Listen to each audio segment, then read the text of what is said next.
Serial Kitab Tauhid bagian 53.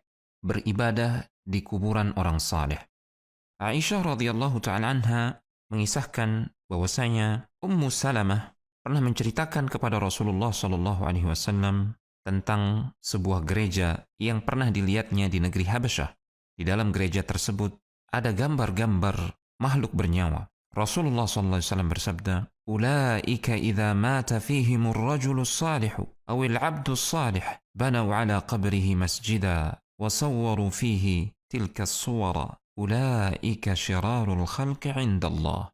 Mereka itu, jika ada seorang yang saleh atau hamba Allah yang saleh meninggal di antara mereka, maka mereka membangun tempat ibadah di atas kubur orang saleh tersebut dan membuat gambar-gambar mereka. Mereka itulah seburuk-buruk makhluk di sisi Allah Subhanahu wa taala. Hadis ini sahih diriwayatkan oleh Imam Al-Bukhari, Imam Muslim dan Imam Ahmad rahimahumullahu taala. Kemudian dalam riwayat yang lain masih dari Aisyah radhiyallahu taala anha, Al-Imam Al-Bukhari dan Imam Muslim meriwayatkan ucapan Aisyah radhiyallahu taala anha. Tatkala Rasulullah sallallahu alaihi wasallam berada dalam sakaratul maut, beliau sallallahu alaihi wasallam menutupkan kain yang bergaris-garis di atas wajahnya. Ketika nafas beliau terasa sesak, beliau pun membuka kain penutup tersebut. Dalam kondisi seperti itu, beliau bersabda, "La'natullahi 'alal yahudi wan nasara ittakhadhu qubur anbiya'ihim masajid."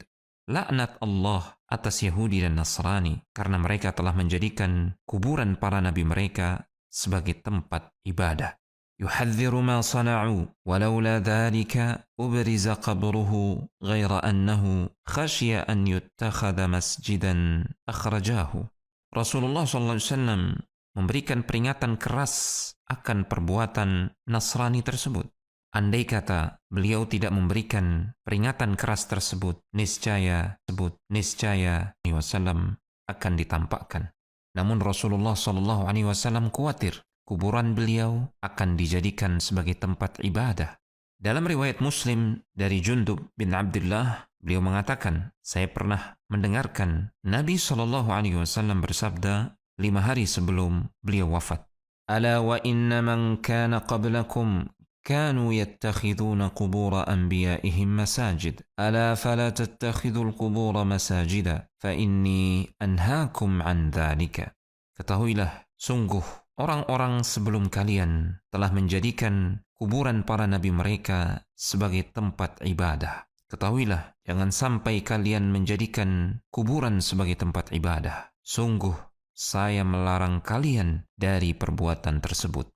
Hadis ini sahih diriwayatkan oleh Imam Muslim. Dalam riwayat yang lain, beliau sallallahu alaihi wasallam juga pernah bersabda, "Ju'ilat liyal ardu masjidan wa tahura."